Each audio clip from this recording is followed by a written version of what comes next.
आज का ये एपिसोड शुरू करने से पहले एक छोटी सी बात। क्या आप भी अपना पॉडकास्ट बनाने की सोच रहे हैं? तो एंकर ट्राई कीजिए। ये पॉडकास्ट बनाने का सबसे आसान तरीका है। नंबर 1, ये फ्री है। नंबर 2, इसमें कई सारे ऐसे टूल्स हैं जो आपको अपने फोन और कंप्यूटर पर रिकॉर्ड और एडिट करने की फैसिलिटी देते हैं। नंबर 3, आप अपने पॉडकास्ट को डिस्ट्रीब्यूट भी कर सकते हैं, जिससे इसे स्पॉटिफाई और दूसरे प्लेटफॉर्म पर सुना जा सके। तो डाउनलोड कीजिए फ्री एंकर ऐप या विजिट कीजिए anchor.fm पर अपना पॉडकास्ट स्टार्ट करने के लिए। ये तो थी एक छोटी सी जानकारी, और अब शुरू करते हैं एपिसोड का सिलसिला। तो आज के एपिसोड में लीजिए सुनिए फणीश्वर नाथ रेणु के लिखे उपन्यास मैला आंचल का भाग 19, मेरी यानी समीर गोस्वामी की आवाज में। चलो चलो सभा देखने चलो। सोशलिस्ट पार्टी की सभा की खबर ने संथाल टोली को विशेष रूप से आलोड़ित किया है।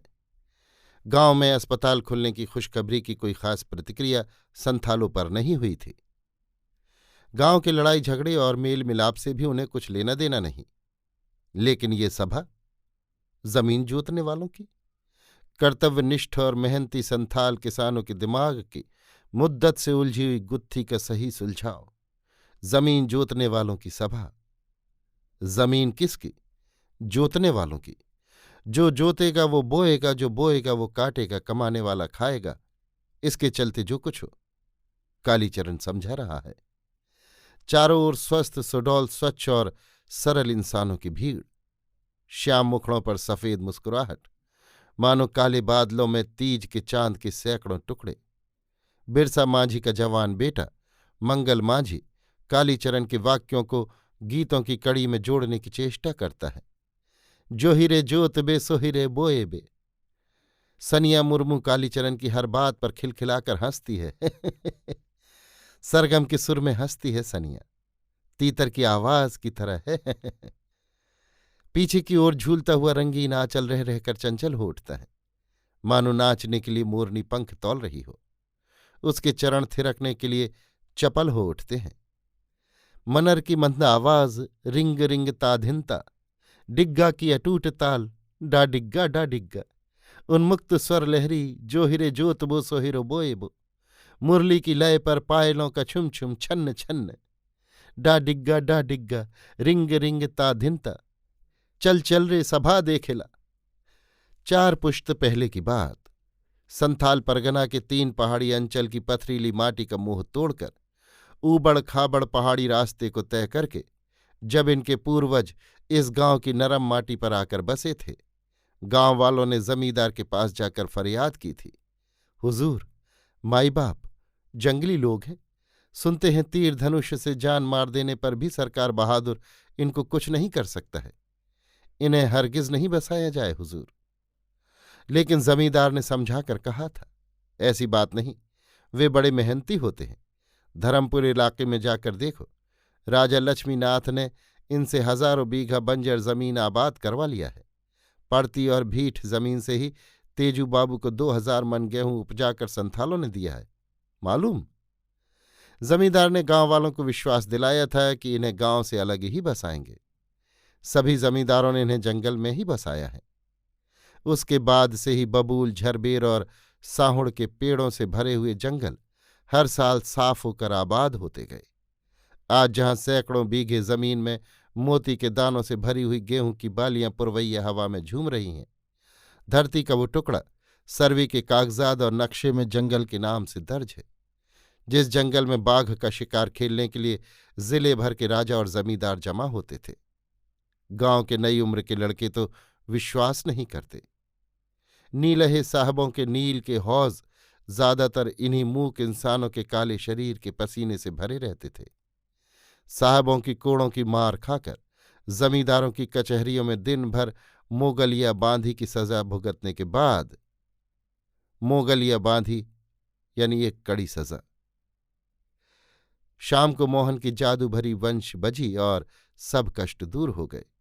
रिंग रिंग ताधिनता, डा डिग्गा डा डिग्गा। सोने के अनाज से भरे हुए धरती के गुप्त भंडार का उद्घाटन करने वाले पर धरती माता का कोप होना स्वाभाविक है।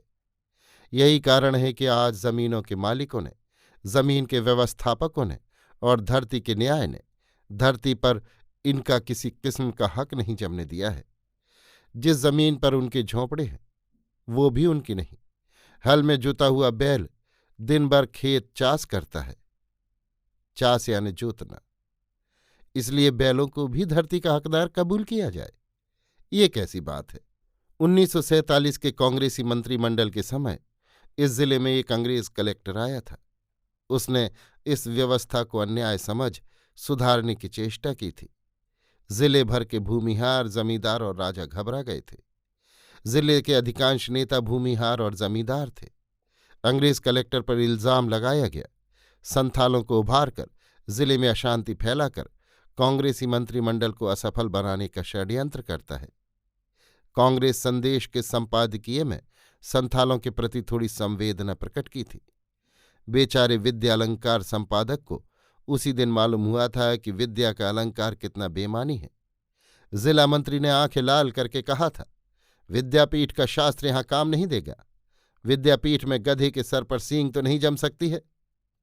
जमींदारों ने अपने भाड़े के लठैतों को जगह जगह संथालों की लहलहाती फसलों पर हुल्का कर, हुल्का यानी धावा करना, संथाल टोली पर चढ़ाई करवाकर रुपए लाठी के हिसाब से बटोरे हुए लठेतों को संथालों के तीरों से जख्मी करवाकर सबल प्रमाण पेश कर दिया था। संथालों के जोर जुल्म का मुख्य कारण है ये अंग्रेज कलेक्टर। इसी के बल पर वे कूद रहे हैं। अंग्रेज कलेक्टर की तुरंत बदली हो गई। बहुत से संथाल सरकारी गोली से घायल हुए और सैकड़ों ने बिहार के विभिन्न जेलों में सफैया कमान में काम करते करते सारी उम्र बिता दी। सफैया कमान यानी मेहतर कमांड। इसके बाद फिर कौन चूं करता है। लेकिन मानर और डिग्गा की आवाज कभी मंद नहीं हुई, बांसुरी कभी मंद नहीं हुई और ना उनके तीरों में ही जंग लगे। आज भी कभी कभी बनेले जानवरों के शिकार के समय सूरज की किरणों में चमकदार चकाचौंध पैदा कर देते हैं इनके तीर। मलेरिया और काला आजार की क्रीड़ा भूमि में भी ये सबल और स्वस्थ रहकर क्रीड़ा करते हैं। हड्डियों पर कलापूर्ण ढंग से तराश कर बैठा है जैसे मांस का उभार, कभी सूखा नहीं।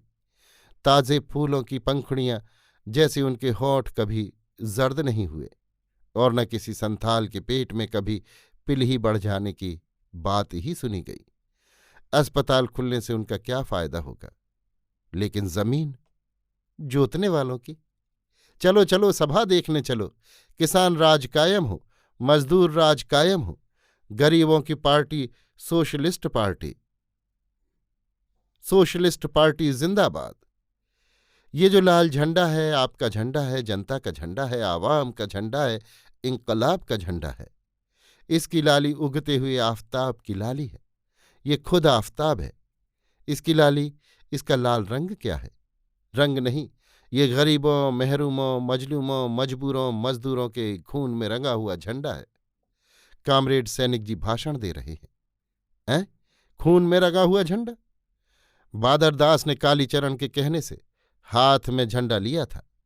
बादरदास वैष्णव है, मांस मछली छूता भी नहीं, और ये आदमी के खून में रंगा हुआ झंडा? उसका धर्म भ्रष्ट कर दिया कालिया ने।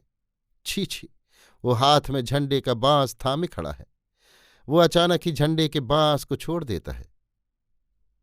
आदमी के खून में रंगा हुआ झंडा? जोतकी काका कहते हैं, पताखा पतन, अशुभ, अमंगल और अनिष्ट की सूचना है। सैनिक जी अपना भाषण जारी रखते हैं। भाषण के बीच में रुक जाने से फिर शुरू से याद करना पड़ता है। जिस तरह सूरज का डूबना एक महान सच है, पूंजीवाद का नाश होना भी उतना ही सच है। मिलों की चिमनियां आग उगलेंगी और उन पर मजदूरों का कब्जा होगा। जमीनों पर किसानों का कब्जा होगा। चारों ओर लाल धुआं मंडरा रहा है। उठो किसानों के सच्चे सपूतों, धरती के सच्चे मालिकों, उठो, क्रांति की मशाल लेकर आगे बढ़ो। बोलिए एक बार प्रेम से, सोशलिस्ट पार्टी की जय। यही पार्टी असली है, किसानों की पार्टी, गरीबों की पार्टी। सभा स्थल पर ही 300 मेंबर बन गए। संथाल टोली का एक आदमी भी गैर मेंबर नहीं रहा। सब लाल। सिर्फ सरदार टुडू 13 साल का लड़का रह गया है। वो रोता है। सरदार टुडू सैनिक जी के पास जाकर अपील करता है, इसका नाम लेम्बरी में नहीं लिखा जाएगा? क्यों? उम्र कम नहीं, देखिए इसको मोच का रेख आ रहा है। बालदेव जी कुछ बोलने को खड़े होते हैं। वासुदेव तुरंत उठकर कहता है, बालदेव जी, आपका विख्यान हम लोग बहुत सुन चुके हैं। आप पूंजीवाद हैं, इस सभा में आप नहीं बोल सकते। जनता ने भी विरोध किया। बैठ जाइए, बैठ जाइए, जाइए कपड़ा कपूर जी बांटिए, चीनी ब्लैक कीजिए। अरे बाप, कितना टीन छुआ कहा नेताजी ने।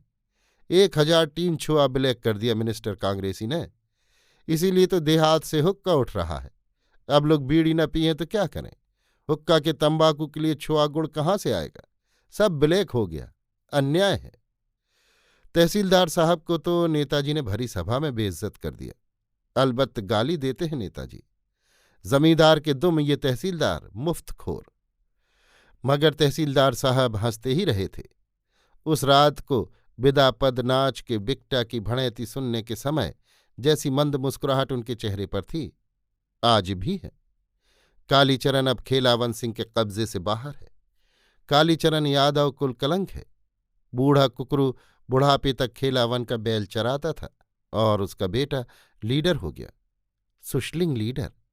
इसको काबू में रखने का कोई हथियार भी नहीं। अंगूठे का टीप भी कभी नहीं लिया इससे। सिपहिया टोले का एक बच्चा भी सभा में नहीं था। उनके टोले में कटिहार से काली टोपी वाले दल के संयोजक जी आए हैं। लाठी भाला टरेनी देते हैं। छोटी जाति के लोगों की सभा में वे नहीं जा सकते। कालीचरण ने सैनिक जी के रहने का प्रबंध मठ पर किया है। महंत रामदास जी तो नाम के महंत हैं। मठ की असली मालकिन तो लक्ष्मी है। 15 सेर दूध को जलाकर खोआ बना है। मालपुआ की सौंधी सुगंध हवा में फैल रही है। लक्ष्मी पूछती है, काली बाबू, नेताजी डोल डाल से आकर स्नान नहीं करेंगे? सैनिक जी के साथ लाल पताका साप्ताहिक पत्र के संपादक श्री चिनगारी जी भी आए हैं। दुबले पतले हैं, दिन भर खांसते रहते हैं। आंख पर बिना फ्रेम वाला चश्मा लगाते हैं। दिन भर सिगरेट पीते रहते हैं। शायद इसीलिए चिनगारी जी नाम पड़ा है। डॉक्टर ने अंडा खाने के लिए कहा है। बिना अंडा खाए इतना गर्म अखबार कोई कैसे निकाल सकता है? लेकिन मठ पर अंडे का प्रबंध कैसे हो सकता है? लक्ष्मी के अतिथि सत्कार को भूलना असंभव है। चिनगारी जी रात में सोते समय सैनिक जी से कहते हैं, मैं लक्ष्मी जी पर एक मुक्त छंद लिखना चाहता हूं। ओ महान सतगुरु की सेविका, गायिका पवित्र धर्म ग्रंथ की, ओ महान मार्क्स के दर्शन की दर्शिका, सुदर्शने प्रियदर्शनी, तुम स्वयं द्वंद्वयुक्त भौतिकवाद की सिंथेसिस हो। अभी आप सुन रहे थे फणीश्वरनाथ रेणु के लिखे उपन्यास मैला आंचल का भाग 19, मेरी यानी समीर गोस्वामी की आवाज में।